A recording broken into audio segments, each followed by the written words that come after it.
everyone! Welcome back to atong YouTube channel and welcome sa atong mga new listeners. Excited na ba mo sa atong mga bagong episode o bagong drama? Yes, na ating mga bagong drama Bisaya. Subscribe na mo sa atong YouTube channel sa Radio Drama Bisaya and hit the notification bell aron ma-notify mo sa atong mga bagong uploads. And sa mga nag-atang sa atong mga new episode, mo niya ang sumpay sa atong drama. Vic, kung pa ta magkaila og dili ka umabot akong asawa, makaingon gyud ko nga usa ka komunista kining akong gikaatubang. Pero mangutana ko nimo palihog. Wa ko magduda nimo nga unsa ka diha o sakop ka ba sa Ilahos ang imong pangutana ning palihog. sakop ka ba kaha tingali sa gitawag nila kalihukan? Humok tingali ka ayong malimot ang mga sandaw ni Marcos, no? Unsa man gahinungdan ni Ana, no? Kana tingali magsige lang mo kadungog sa mga sipa kay mga buto atol sa engkwentro batok sa mga NPA, no? Unya, plus pagyud sa aso sa mga pulbura nga mahingos, mao tingali hinungdan no, nga malimot na lang dayon.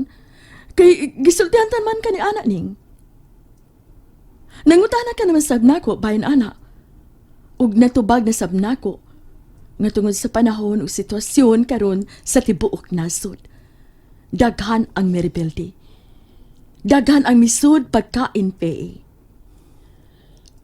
Maka-expect ka kaha sa mga tao nga dili mo hiskot sa panaugdao garon? Ha? Maka-expect ka kaha sa kakaliwanag magpuyo lag usa ka suok? Ug dili lang moduol sa mga tao nga sama na kung usa sa labing apektado sa pangabuso?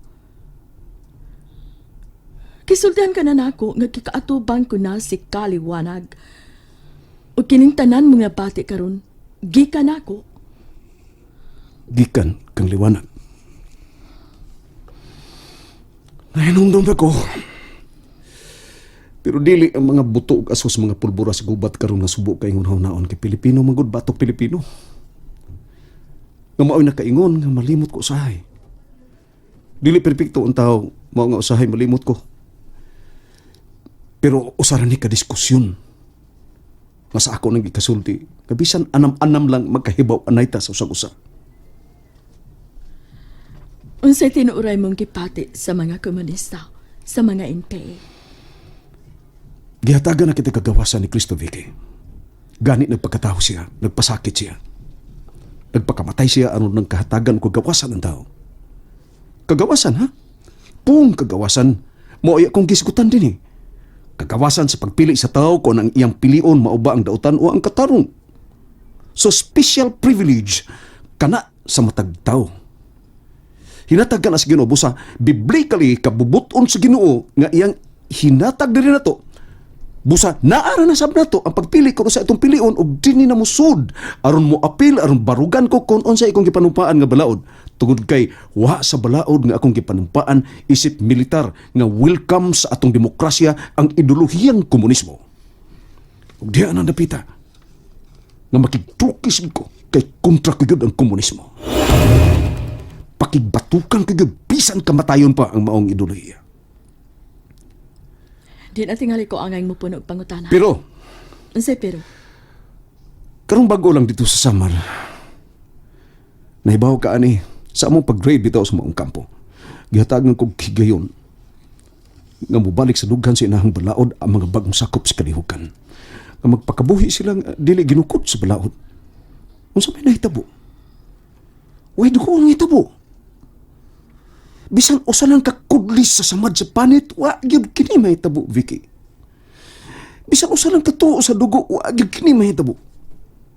Ug kini mo ikatanungan nganong nagkalalis na sab kami sa giila kong sobra pa gyud sigsuon. Naglagot ko pag-ingon ni Dinis nganong gibuhi pa nako ang mga hayop.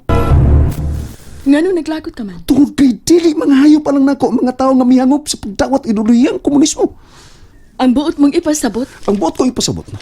Ang uban kanila napugos, ang uban kanila kontra sa ilang buot. giunsa nimo pagsiguro nga napugos lang sila ug kontra sa ilang buot ang pagpasakop sa kalimutan. Musokol unta sila.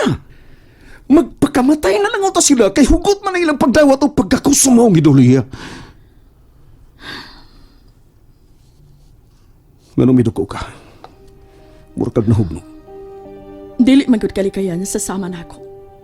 Wa may sapayan ninyo kay militar man mo. Ang sama na lang na ako.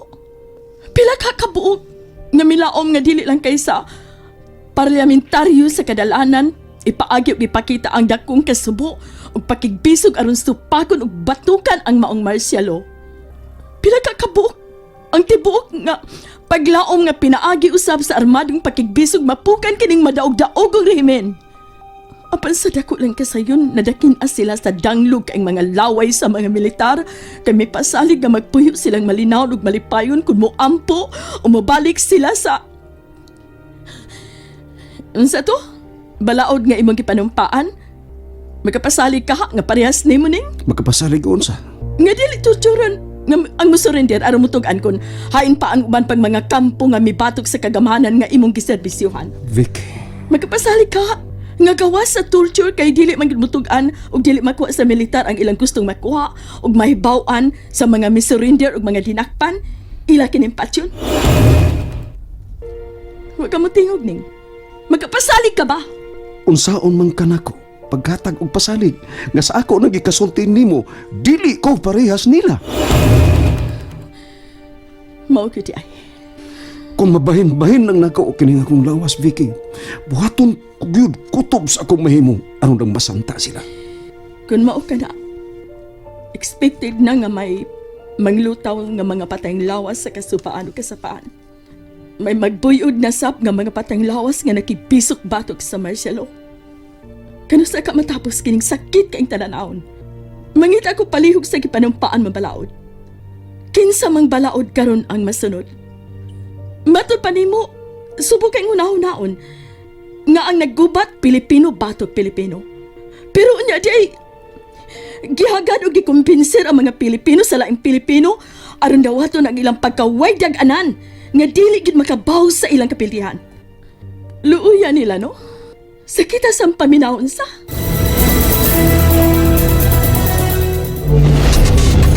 Tawgon man ko nila nga naibanan ang kaligon sa kumbaruganan na pan.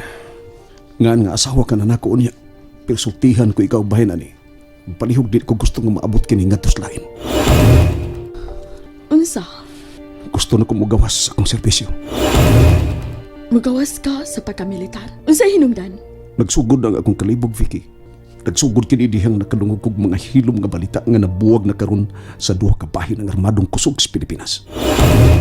Unsay buot mag-ipasabot? Kung dili kay kapugan, muduhan na unya ka factions ang Armed Forces of the Philippines. Ang latest nga balita pagkakaroon, nagsugod na og pangrekruta ang masig ka faction. Nganong naingon man ana ang armadong kusog sa gobyerno ni Marcos? Ang usa sa labing dakong opisyal sa armadong kusog nga suod ka presidente, gibati og pangagbubuh ngadto sa laing dakong opisyal sa nasudnong panalipod sa Pilipinas. Galing. Nakasabot ka ba sa akong gipanulti? Ang buot mong ipasabot nga ang National Defense ug ang Chief of Staff ni Marcos wa makasabot. Wa ka na nabati na mong balita. Pulo silang duha doon sa kasing-kasing sa diktador. Unya mag-unay na hinuon.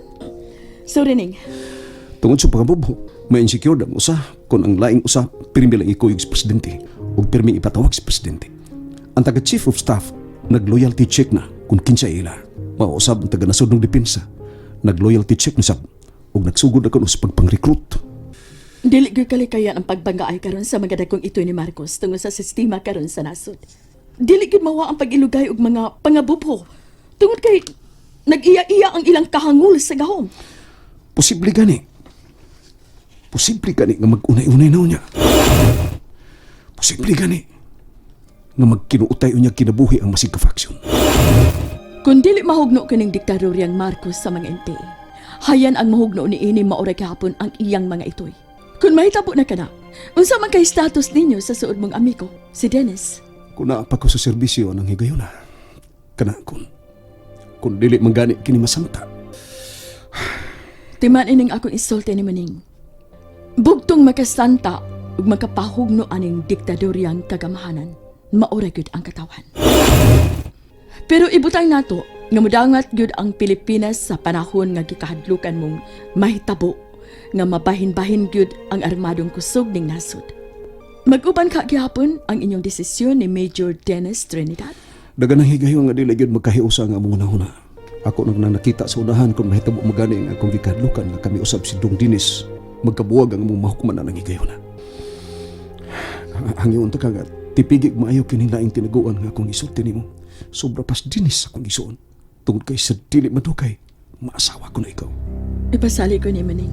Nga naman di ay. Usa ra ka butang nga ikasinabot nako si Dong Dinis ug kini maong matag operasyon sa among grupo. Ako'y nakadakop ni kaliwanag ug siya mangod. Ug gipaangko nako ni Dong Dinis nga siya mo'y nakadakop pero nakaikyas si kaliwanag. Wa magdugay akong nahibaon mismo sa gitaguan ni kaliwanag. Mao nga gidako gyud si Dong Dinis aron sa laing higayon siya gihapon na akong paangkunon nga mao'y nakadakop pag-usab ni kaliwanag. Tuod man dito na kami sa gitaguan ni kaliwanag. Apan misukol sila si kaliwanag nagpugos kami sa paggamit sa rule of engagement. Mao napatay si kaliwanag. Kinsay nakapatay ni Kaliwanag? Ako, mao'y nagkaigo sa agtang ni kaliwanag. Si Dong Dinis may akong gipaangkon. Mao nagsugod og isa ang iyang rangko. Ikaw ang nakapatay ni Kaliwanag. Ako, Vicky, naigo ko niya agtang. Napatay sa Dong Dinis ang kauban ni kaliwanag. Wa akong magdugay aron way makamatngon nga may kauban si Dinis. Kinahanglang sulo nga makita si Dinis sa dapit nga namatya ni kaliwanag. Aron angayan gyud kayong tuhuan sa tanan nga si Dong Dinis gyud ang nakapatay ni kaliwanag. Agad sa gusto na kong mahitabo.